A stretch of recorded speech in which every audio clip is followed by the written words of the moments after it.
to my channel. So for today's video I'm going to be doing something a little bit different. Don't think I've ever done a get ready with me, or I might have done one way back when I started my channel. I'm going to do a get ready with me today. We are going to be playing with the Friends Revolution palette, because I know I've been asked a couple of times when I was going to do this video, because it's been a long time coming. I've had this palette for a little while, but what I thought was, it's not that new, lots of people have reviewed it already, so instead of just doing a straight review, I thought we'd have a play with it and I'd have a little chat to you about other things that I've been meaning to update you on but haven't had the time to do so. I've got so much content that I'm anxious to get out. I don't always find the time to sit and have a chat and everything like that. I do chat with you all in the comments wherever I can. I don't always have time to answer every comment, so I do apologise if I don't answer your comments, but every single comment that I heart or like, I have read. I just don't always have the time to answer every single one. But yeah, what I thought I'd do a bit of a chatty get ready with me. I'm going to be going talking about my illness that I've been suffering with since March. It is like a life limiting illness, and I am possibly going to touch on mental health as well. So if things like that are triggering for you, please don't watch this video. I don't want to be responsible for, you know, causing you any extra suffering. But yeah, I'm going to try and keep it upbeat and light-hearted. But as I say, it's things that I've been meaning to update you on. But yeah, we'll be talking as well about just YouTube in general, as in what my plans are going forward until December. What I want to change it up a bit. I don't know whether you guys are, but I'm getting a little bit bored at the moment. Not bored in the sense of not enjoying making videos. I love making videos and I love unboxings and I love bringing you hauls and everything like that, but I just feel like I'm not creative anymore. I'm literally slapping a face on before we just start the video, quickly do some unboxings, rush off, edit. Obviously love interacting with you in the comments and things like that, but I don't feel like there's any sort of planning involved, other than obviously shopping. Love a bit of shopping, you know, any excuse for that. But other than that, there isn't sort of any creativity. So that is going to change going forward. I'm going to try my best to come up with some creative ideas.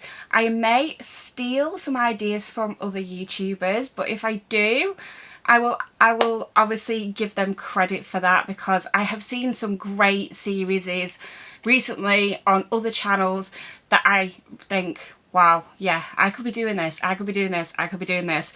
So we are going to get a bit more mixed up, less unboxings, still keeping the unboxings but less. I say that, but it's Advent season, so there's going to be lots of unboxings. So in essence, what I need to do is rewrite the calendar so there are 60 days in every month, and then we'll be all right. I'll be sorted.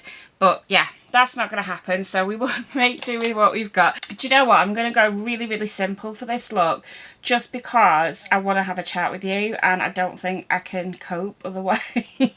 I think I'm going to start off with this shade here, this kind of like browny neutrally shade, which is called Ben. And Ben, if you're not aware, is Ross's son, who he had with Carol.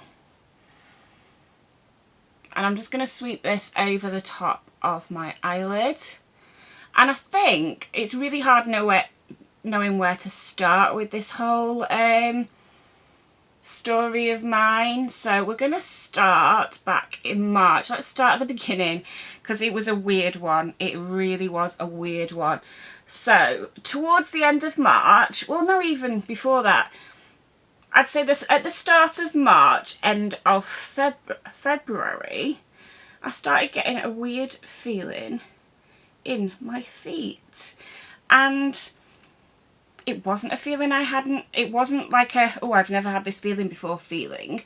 It was a kind of very mundane feeling, so I kind of thought, oh, and put it down to something. Basically, I felt like the bottoms of my feet were kind of, I want to say pins and needles, but they weren't quite that. It's almost like if you've ever been, say your shoes got ruined and the soles were like holy and a bit uncomfortable, and you continue to wear those shoes because you loved them and you never got around to getting any insoles to fix the problem. So you used to just wear them and then the bottoms of your feet would get a bit sore. My feet started feeling like that. Now at the time I was wearing the exact same shoes every day for work. So I thought nothing of it other than these shoes must be wrecking my feet. I need to sort this out. But then continued on with my life and didn't do anything about it, and the feeling stayed. But I didn't think I need to go to the doctors. I just thought, you know, that is what it is. It wasn't pain, it was just an uncomfortable feeling all the time, and worse when I'd had my shoes on, which I came to find out later was because it's worse when I'm warm, so my feet were warm, so that was why it was worse. Anyway, you know, weeks passed, nothing really came of it, carried on with the same feelings but didn't really think anything about it. I'm one of those people that unless my leg's hanging off, I don't really go to the doctors that much, or I do go with my mental health a lot. If I'm feeling particularly unwell mental health wise, I go straight to the doctors. I've learnt that in the past that that's what I need to do. So anything like that, I would say obviously go straight to the doctors. But if it's just something minor, I like to just keep an eye on things and go, oh, I wonder what's going to happen here. If it was anything big, I would always go. So yeah, I just carried on as normal. Didn't think anything of it. Didn't even cross my mind that it was a medical issue. I just thought, you know, it was my shoes. Then like a few weeks go past, and then I started getting pins and needles in my legs. It was worst on my left side, but I had it in, it wasn't even in my right, no. So on my left leg, I had pins and needles, and it started at the bottom, and it started sort of up to ankle height, and then it just kept getting higher and higher. And over the period of about 3 days, while I was still going to work, I was still driving because I didn't lose any power in my leg. My leg at this point was working perfectly well. I just had this weird feeling in it. So it wasn't stopping me doing anything, and it wasn't painful. So, you know, it wasn't dangerous to drive or anything like that. So by Wednesday, I think this must have started on a Monday or a Sunday. By Wednesday, I'd mentioned it to my boss, and she was like, this doesn't seem right. Like, this has been going on now. I think it had been from Monday, so it had been like 3 days. If you'd have slept funny, which is what I thought, it might have been a trapped nerve or something like that, surely it would have gone by now. So I rang up the doctor, and the doctors basically said, well, we need to check you out just to make sure it's not anything sort of really serious and urgent. And this is during COVID, so like they weren't taking appointments in the doctor's surgery normally, but they made an exception. They said, come down, we can't do it over the phone, we need to sort of see you, touch you, test your reflexes, all that kind of thing. So I went down to the surgery. They did a few tests, and they basically said, we hope that it's sort of a trapped nerve or something like that. It should be better in the next few days. If it's not better within a week, ring us back. So I left it and left it and left it, thinking this is going to get better. This is going to get better by itself. It'll be fine. And then the following Friday, it hadn't got better. And this was the point, I think, where it spread all the way up to the top of my bottom. It hadn't got better. So I rang up the doctors, and they were like, go to A&E. They said, you need scans, but if we refer you, it's going to be months. Go to A&E. They'll do your scan straight away, and you'll at least get some answers quicker. And if it's anything urgent, obviously you'll get dealt with. So we went to A&E, and when I say we, this is during COVID time. So my husband took me to A&E, and this was on a Friday night after work. So we're talking, I think it was like 5 o'clock or 5:30, because I left early so that I wouldn't be going really late at night and being there all night. Little did I know that wouldn't help the situation, but anyway. So we get there, not knowing what to expect, but kind of half thinking maybe my husband wouldn't be allowed in. and we were right. So if you've not been to A&E during this time, or the hospital during this time, they have testing before you go in. And at my hospital they have like a porta cabin. It might be different in different hospitals, they might have a room, I don't know. In my hospital there's a porta cabin. You go to the porta cabin, you get your measurement done of your temperature, and then you get given like a little post-it note. Basically it's your like clearance to get in, to say, you know, you're clean of the virus. So they weren't doing COVID testings at this point, because this was like the very start of April. So they literally were just doing temperature. I may have changed since then. We weren't even wearing masks at this point. Even the hospital staff weren't wearing masks. Some were wearing masks, and some weren't. I think it was almost like a personal choice at this point.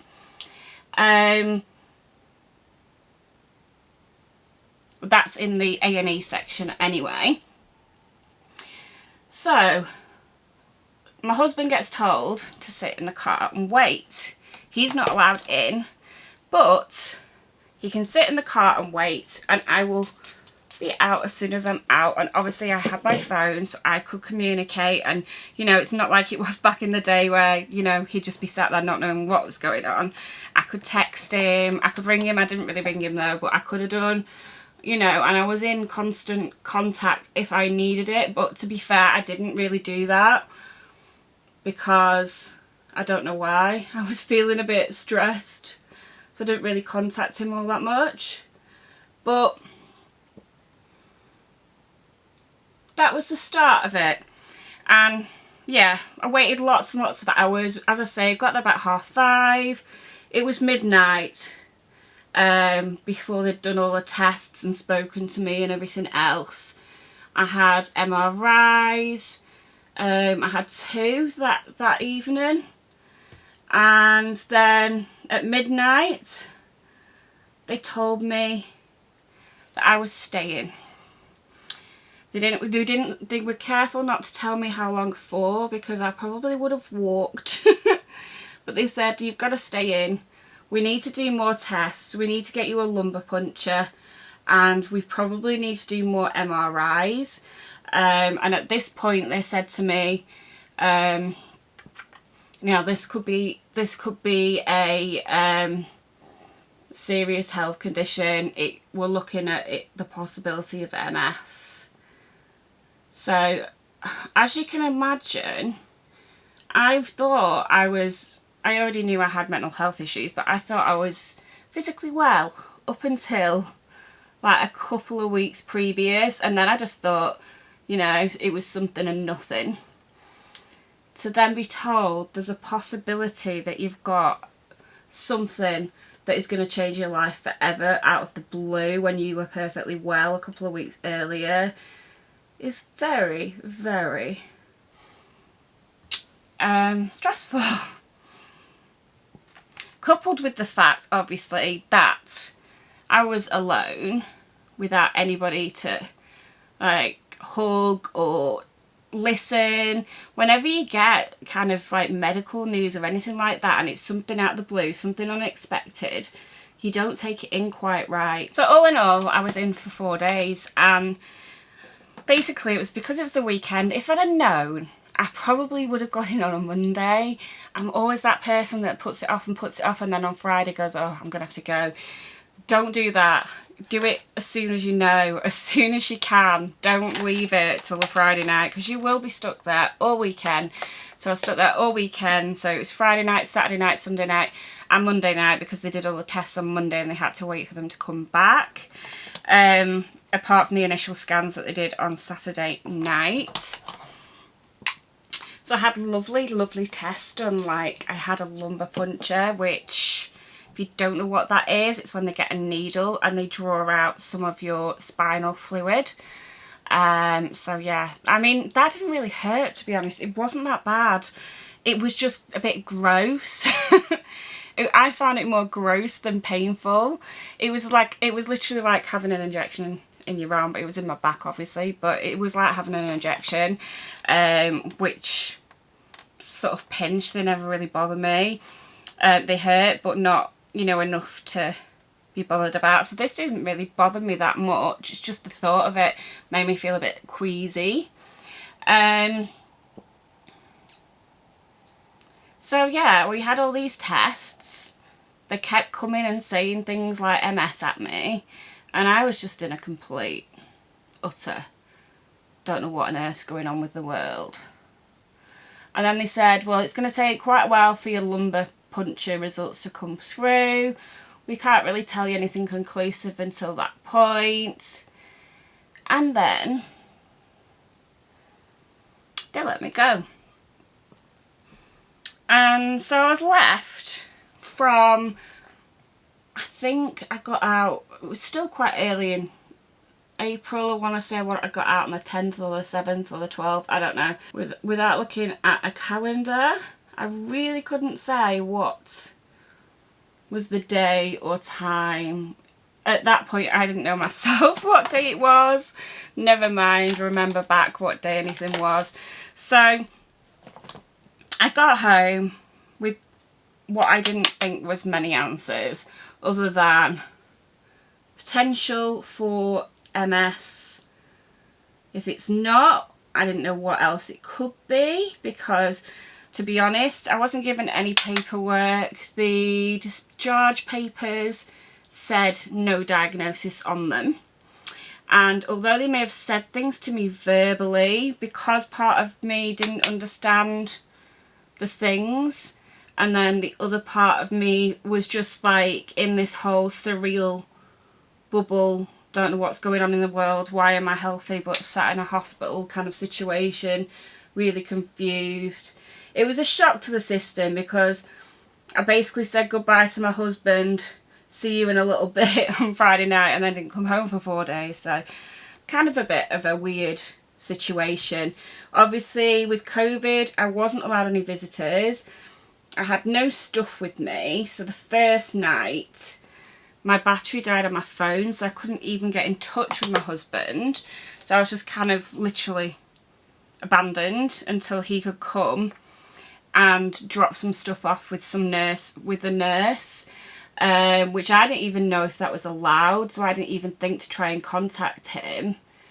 And the fact that I was still in shock and stuff, I just kind of like led around the first day, not knowing what to do with myself.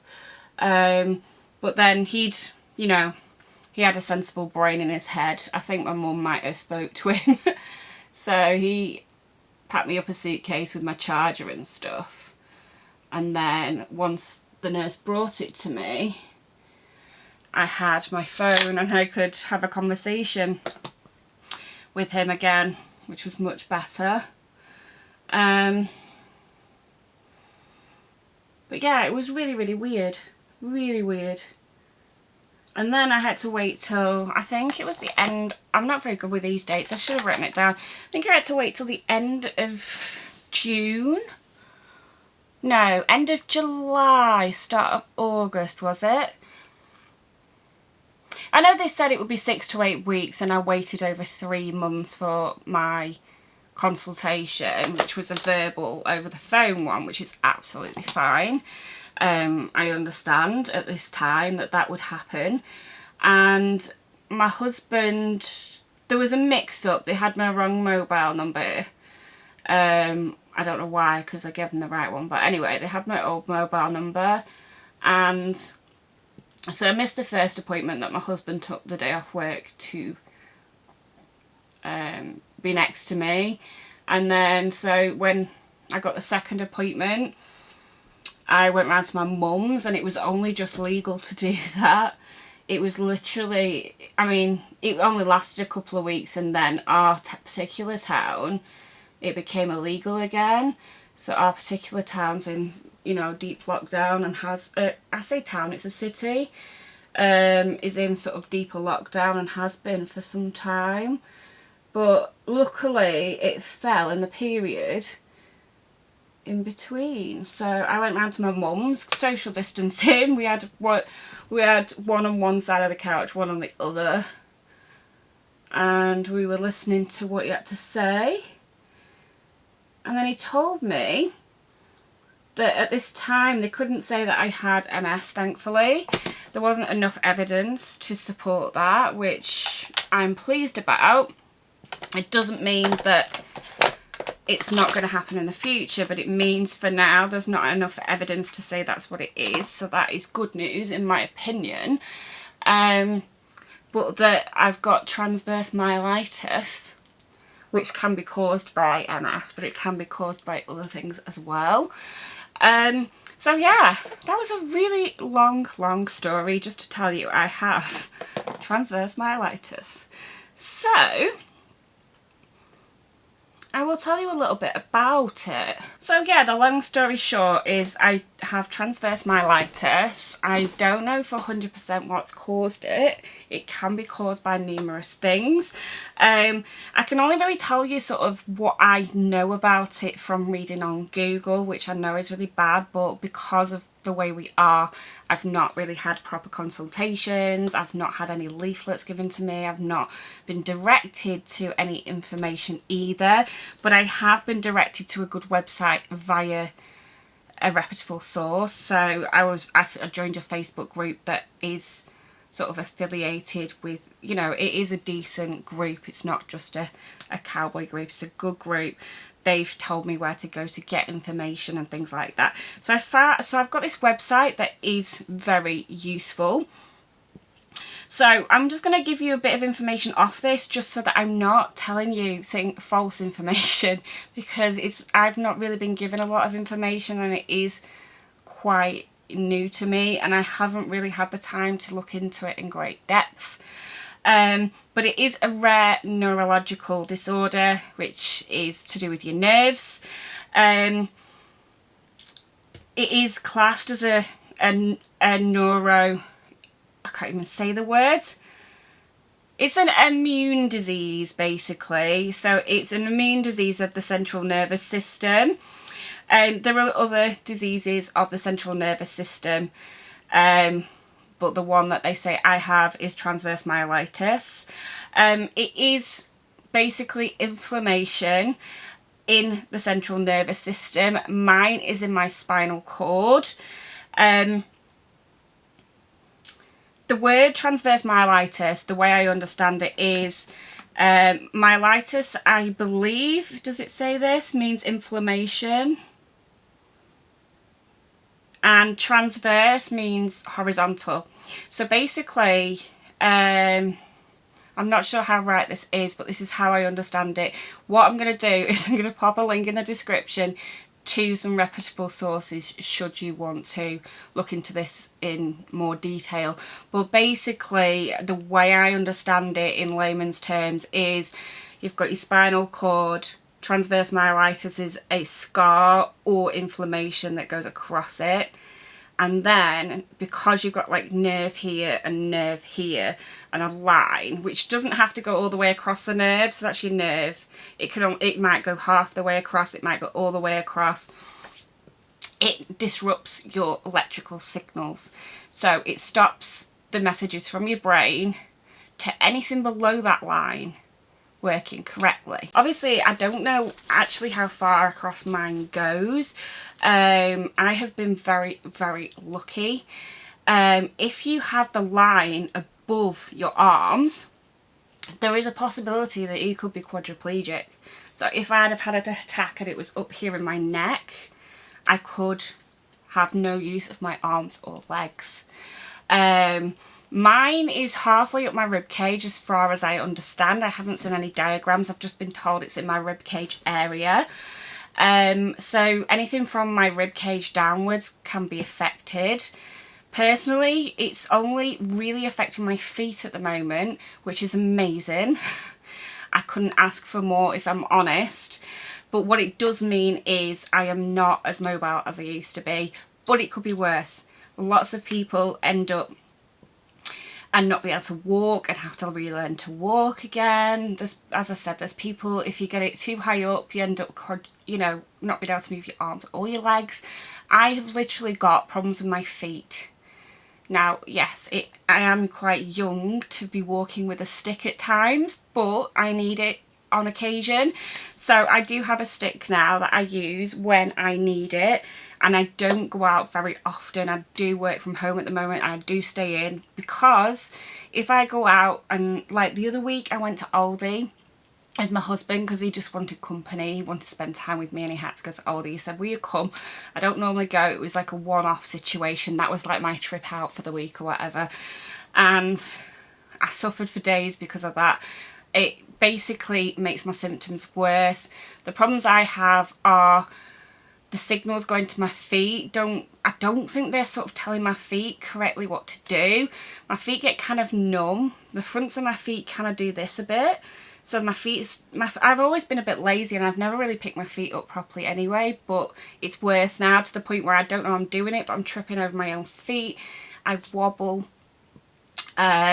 But yeah, it's noticeably worse when I've been out. When I've been staying at home, I don't really move around all that much, which is not good for me either, but it means I don't fall over, so yeah, it's a tricky one. But anyway, that is I just feel like I've moaned at you for half an hour, and I'm really sorry about that. But I wanted to update you as to what's going on, because I keep mentioning, or I keep making excuses or saying I'm not very well or I'm struggling, and I don't really tell you much about why. But yeah, that's why, basically. I'm not as bad as I could be, and I'm very grateful for that. I'm very grateful. At one point I was quite tired. I had a lot of fatigue, and luckily now, although I do get fatigue and I do struggle, I am somehow managing to hold down a full-time job and do YouTube, although a bit slapdash. I'm not going to say I'm perfect at it. I do struggle to do the both, but nowhere near what I was struggling like in, say, June and July. As you will see, my uploads at that time were a lot lower. I was doing maybe 10 videos a month, which is not like me at all. I used to do videos most days, and then after April it just kind of went downhill. So yeah, that was why. But I'm hoping that I'm back to... I'm not back to full health by any means. And whenever I get a virus, I've had a bit of a cold the other week. The symptoms got worse, so I do get like reoccurring worsenings. But as I say, it could be a lot worse.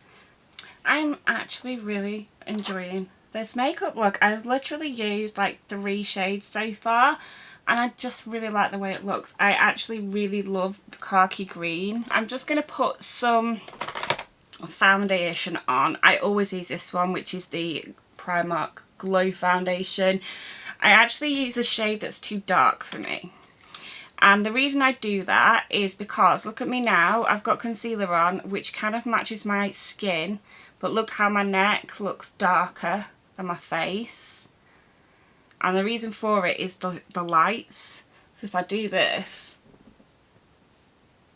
it matches. But when I'm sat like this, it's darker. So yeah, I match the shadows. And that is only for YouTube. I don't use this colour in public. But for YouTube, it just... Otherwise, I look like a ghost. I'll be honest with you. On camera, I look like a ghost if I wear my normal shade. And I know this isn't the way to do this, but I'm running out and I haven't been to Primark to get any more. And I just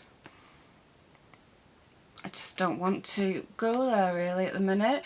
But at the same time, I kind of do, because I really want some more foundation. I want to have a look at the makeup. I always use a brush with my foundation these days. I need to start trying beauty blenders again, because I know people really rate them, but I just can't get on with them. And I don't know whether it was technique in the past, or whether it's my foundation, as in my foundation is better with a brush. I do know that some foundations are better with brushes and some are better with blenders. I really don't know why, but I really can't get on with it. This is how I always do my foundation. And this isn't my favourite foundation brush. This is just a cheap, I think this was gifted to me and I can't even remember. It's 6+ it is, this brush. And it was gifted to me very long time ago. I want to say when I was like in the first couple of months of my channel. You can buy them on Amazon, but I wouldn't really recommend this brush. It's just not dense enough in my opinion. It does a job, but I don't like the results as much as my favourite foundation brush, which the only reason I'm not using that at the moment is it's so dirty it leaves lines on my face and I need to wash it. See, it's so dirty now, this one. This is my favourite one. You see how it's all like clumped together? And yeah, well, apart from the fact that it's full of germs, it doesn't work anymore properly because it needs a clean. But yeah, I don't really like the finish of this brush as much. I forgot to tell you what it was. So this is the Blank Canvas F08. When it is clean, it's like a dome-headed, very dense, you can probably see it's still dense even though it's filthy, a dome-headed dense brush. Any sort of like dome-headed dense brush will work amazingly well, in my opinion, on the type of foundation that I use, which is medium to full coverage, and it is quite a thin consistency. And with flatheads kind of work, but not quite as well in my opinion. And I basically stamp it into my skin. So I'm not rubbing it, because when you rub it, you're rubbing it off your skin or rubbing it away. If you're stamping it, you're pressing it into the skin. That's my foundation done. I am just going to wipe my lips because I hate the feeling of foundation lips, but I can never do my face and not get it all over my lips. I don't know what's wrong with me. And then we're just going to stick some powder on. I love this powder, which is the Laura Mercier powder. I'd love to find a drugstore one that I loved as much, but honestly, nothing compares. I've tried quite a lot and there's some good ones out there, don't get me wrong. And if you can't, you know, if you can't picture spending this kind of money on a powder, which to me, I couldn't either. It was insane how much it costs for a powder.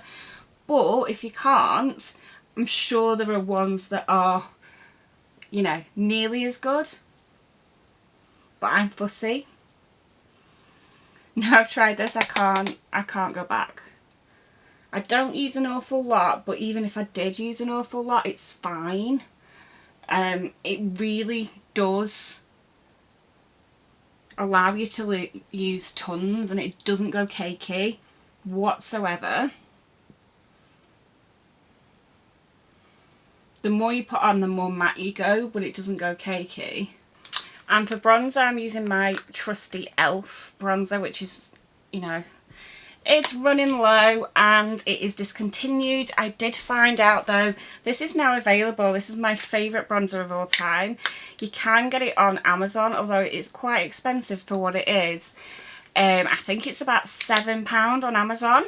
But I'll pop a link in the description to it because honestly, it is just my favourite. It's not, it has got a bit of shimmer to it, but not enough to cause any issues. I even use it for contouring at times. I use it on my forehead. I just love the stuff. I would bathe in it if I could. And you can put tons on when you're pale and it doesn't go too dark, which I love, because sometimes I'll be heavy-handed with it and it doesn't matter. You see that I'm just packing tons on, and yeah, it's bronzing me up, but it's not going crazy. It doesn't look like I've like fallen in mud or something. So anyway, back to the story because I digressed. So back to the story. I don't know what else to say about it, to be honest, other than we're taking it day by day. I'm doing what I can, and when I need a break, I'm having a break. Which is why there was no video on Monday night, and Tuesday night was a video I meant for Saturday because I just didn't have it in me to film. And you know what? That's okay. I'm the kind of person that I always want to do more than I'm able, so I always set myself up to fail. I always take on more than I can manage.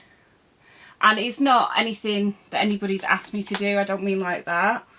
I mean, I set myself impossible goals. So for instance, I've said that I'm gonna upload a film every single day in October without having anything ready.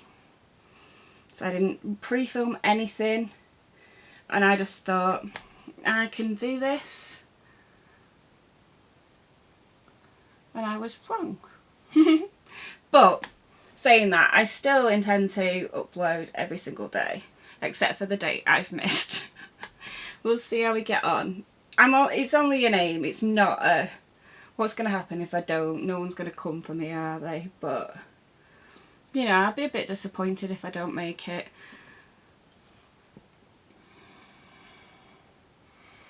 So there we go. As you can see, it is just a really nice all-round bronzer.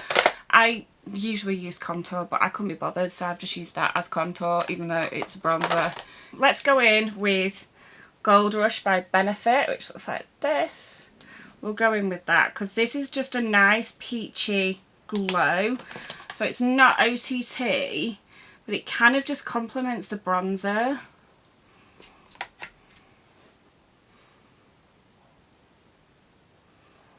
And just warms up the cheeks without, you know, being in your face red. Don't get me wrong, I've got some in your face red blushes as well. I love a good blusher, is my thing. Apart from eyeshadow, because I love eyeshadow, blusher is my thing. It used to be highlighter, but I think now I've got so much highlight that I'm spoiled for choice of gorgeous highlights, because I've been addicted to highlights for like 3 years, 4 years. So because I've been addicted to them, I have so much choice that, you know, I get a bit bored of buying new ones, if that makes sense now. I can't be bothered. Nothing excites me anymore with regards to it, but blushes still excite me because it's a newer obsession. And I haven't found the perfect blusher for every situation yet. Once I do, I'll probably move on to something else. I think this is a bit, probably not the right highlighter for this look. I feel like it's a bit in your face. But it's done now. I can't take it off. I do usually put highlight up here as well. So if you ever think, oh gosh, she's shiny. It's not, well, it is shiny, but it's intentional shine. So that was just the Benefit cookie that I was just using there. It is absolutely beautiful. I'll do you a quick swatch. This is quite new to me. I got this in the current year, so I got this in 2020. And just look at that, it's absolutely banging. Doesn't really show up as well in the actual pan, but it is. It's beautiful, and it's great for an inner corner highlight if you're wanting a really sort of, you know, in your face highlight. So under eyes, and then we'll do lips. Or should we do lips first? We'll go under eyes first. So I think I'm going to use green in the inner portion. I never know, I need to find out the technical terms for these, because I always go inner portion, outer portion. What is this called? I know it's my under eye. Is it inner corner of my under eye maybe? Although it's not just the corner, it's like halfway along, I don't know. And I'm just using the brown, which is Chandler, in the outer corner of my under eye, just to tie it in with the colours up at the top. I'll just give you a quick recap of the colours I've used because I was chatting and I don't think I told you. So I used Ben firstly in my crease. I then went in with this green here, which is Ross, and I used that all over my lid and a bit above. As you can see, I drew like quite a large eye shape with it. I then went in with Chandler, which is the dark brown on the edges, and then I just went over with Ben again, which is this colour here, and just kind of blended out the edges a little bit so it wasn't as harsh, although it still is quite prominent, which is what I was going for. We'll say that. And then obviously I've put liner on, and we are going to put some mascara on. I've fallen in love with this mascara lately, and I think this was in one of the beauty boxes that was gifted to me. I can't remember whether it was Look Fantastic or GLOSSYBOX, but I'm pretty sure it was in one of them. So this is the Ico Lash Alert Wake Up and Go Mascara. I am an avid Benefit Roller Lash user. I found nothing that actually sort of topped it or came close, and I've tried a lot of mascaras. I need a bit of curl because my lashes are straight down, but this has a wand like this, which is very similar shape, although it's a different. This is more like bristly, whereas that one is plasticky. But yeah, this is actually better. I don't know whether it's because the one I was using went manky, so I had to ditch it, whether it's just better than the manky version. I need to use a fresh one and see what the fresh one is like of the Roller Lash. I've got some anyway as backups of Roller Lash, so once I've used this up I'll be going back onto Roller Lash, but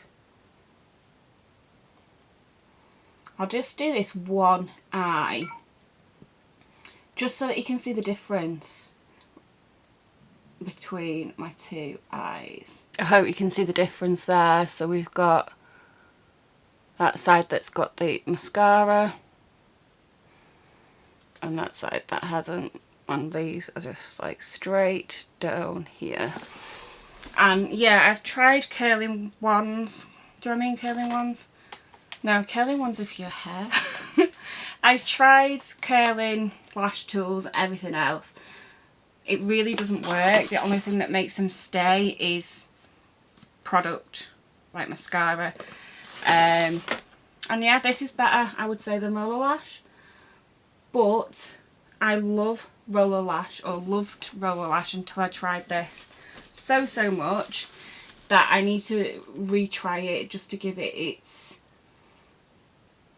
due. I might even do a comparison video and do one eye of each, because yeah, maybe it's the same and I'm just loving it because I love Roller Lash as well. I don't know. I'm really sad at the moment. I've got, this is my favourite lip liner, which is one that came in like Primark. It came in like a set. So I've got this, and I think it's a lip gloss, and it's just my favourite colour. It's really pale nude, and I'm obsessed with it because it goes with everything. If you're wearing a darker nude, you can just go over the top of it. If you're wearing a lighter nude, it works perfect with it. And it's kind of all dried up, and every time I sharpen it, it kind of goes chunky and falls off. So I think it's like dyed. It is quite old.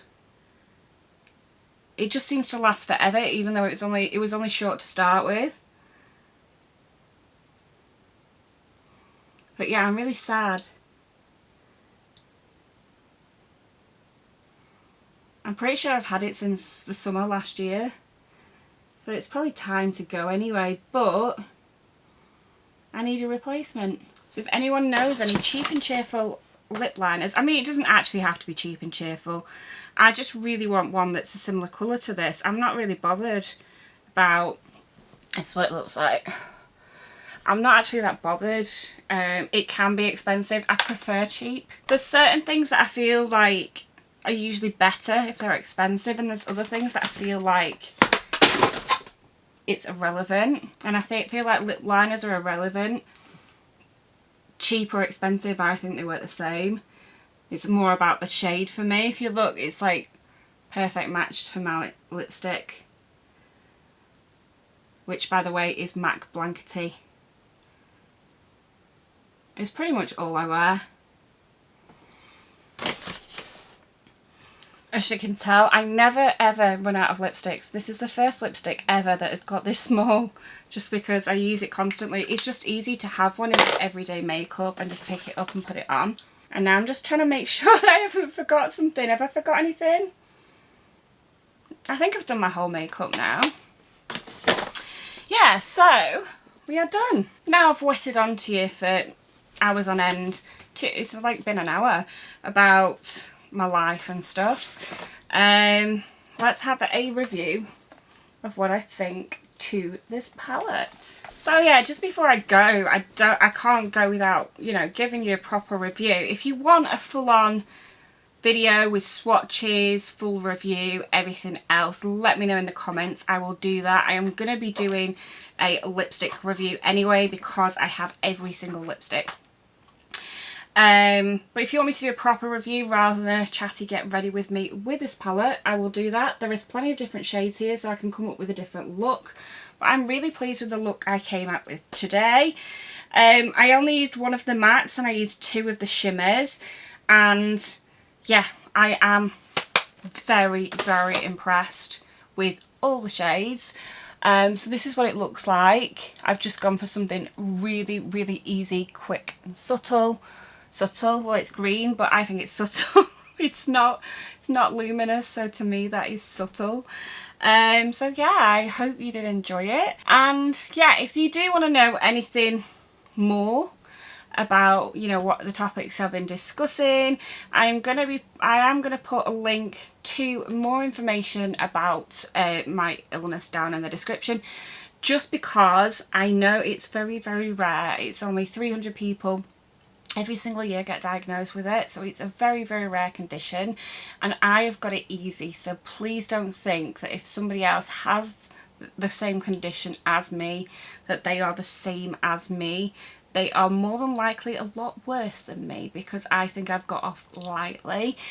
It is something that could be with me for the rest of my life, or it is something that could possibly get better in time. They do say you would get better. I think it's usually by now if you were going to get fully better, but it can take up to 2 years. So, you know, it's anyone's guess really what's going to happen. But for now, we are just living with it and getting on with life and trying to not let it hold us back. But yeah, I hope you did enjoy this video. If you did, please give me a thumbs up. It really does help my channel, and I hope to see you in a video again soon. Bye!